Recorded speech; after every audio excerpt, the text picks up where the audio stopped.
Hello, my name is Jennifer Ramsey, and I'd like to talk to you today a little bit about my beliefs and philosophies about education because that does impact everything I do in class. I think if you could summarize my philosophy and approach to education, it would be active learning theory. And I know that word gets tossed around a lot, so I want to be very specific. The approach to it is the constructivist model of active learning theory, which is very well articulated by Brame. I will attach a link to my LinkedIn profile as well as to the comments on this video. So if you're interested in learning more about how that's laid out, that's fine. But what Brame did basically is outline what I have found through experience works best for me and my students who I'm giving. I primarily teach communication classes, a lot of public speaking, so my students have had to overcome a fear of public speaking to do well, and that's been a big part of what I'm doing. I've also always taught in significant populations where I have students who are significantly underprepared for education. So in my first position in HGBISD in Texas, we had about 54 language groups, I believe, that we had to prepare for the state assessments and all of that. So even though I wasn't teaching one of those subjects, I had a lot of students who really needed help with language and integration. And so to get them to oral proficiency in English was a challenge to begin with. And then I was teaching a communications class, which made that even more challenging for them because we had all the fears and stuff that came into play. And then as I moved on to becoming a department chair in higher education, I've overseen media classes as well as public speaking and other communication theory-based classes. I also served a population of students who weren't quite college ready. And so the whole process of active learning theory is very special to me in the way that it's taught by constructivists. So that may or may not line up with what some people use with the word. But constructivism means that not only are students engaging in all of the components of active learning theory that we like to see, but they're also engaging in activities that are making them construct their own scaffolding principles that help them get to the next level. So we talk about scaffolding in education a lot, and then we tend to expect students to jump straight into higher level thinking because someone has thrown Bloom's taxonomy into something, and we want them to be able to answer a test question at a higher level thinking level. But we forget about the early stages of learning. So I believe both are very important. And my students engage in a lot of higher level critical thinking activity, but we don't start there. We start with, how is instruction happening from the moment the class starts? They have to learn that they are innovators of their own learning. They're pioneers of their own destiny. I use a lot of language like that. And so I start by building a strong relational bond with them. We do a lot of bonding activities. And even more importantly, I construct my class that they're bonding with each other.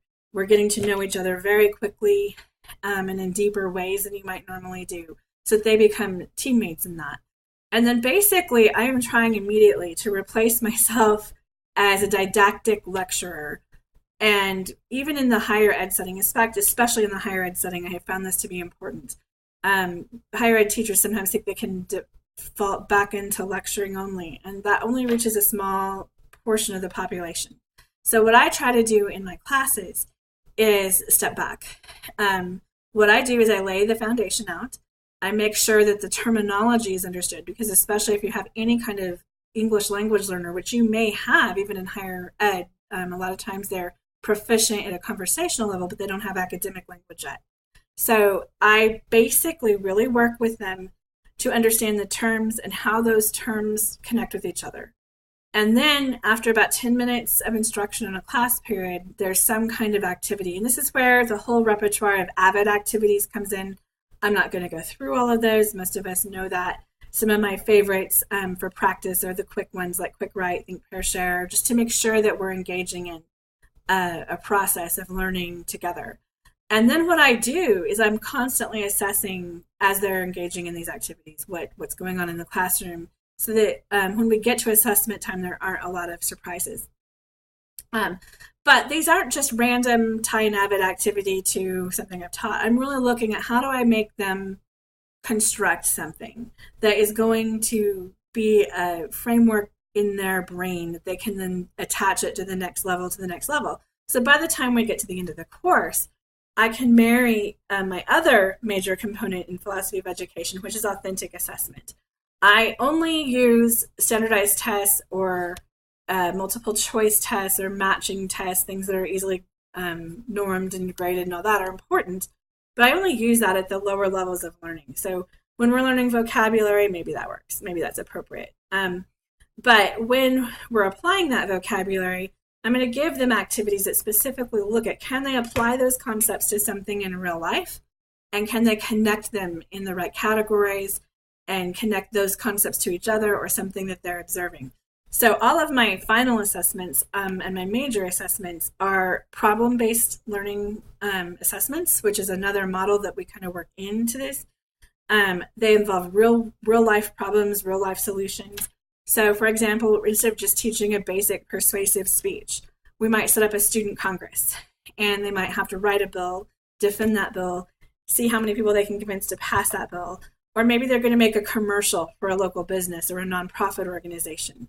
Or maybe they're going to set up a campaign for a student council member or someone who's running for something, or advocate with the President's Council about something they'd like to see changed on the university campus. Everything I try to do towards the end has a project-based, real-life learning outcome, and that is weighted pretty heavily in the course. A lot of times it's assessed through a portfolio because that's a better way to look at how the thing has been done. But it's going to involve a real solution to a real problem. So anyway, that's kind of the overview. The reason that the connection between students is so important is some of those projects are done collectively and some of them are done individually. But in every case, they're going to be presenting and overcoming fear and standing up and defending what they're learning. And that's true in any of my courses, not just speech. I really believe that that's an important ability for students to have, to stand up and defend their work and present to one another. So anyway, that kind of outlines my basic approach. Again, like I said before, Brame really, I didn't find her article until later, but I really felt like that article outlined my philosophy in detail. So if you'd like to see some specifics, that article, that white paper gives a lot out of Vanderbilt, gives a lot of my theory words. So anyway, thank you for taking the time to get to know my educational philosophy a little bit. And I trust that if we are going to be working together, we'll be using it. So talk to you later. Bye-bye.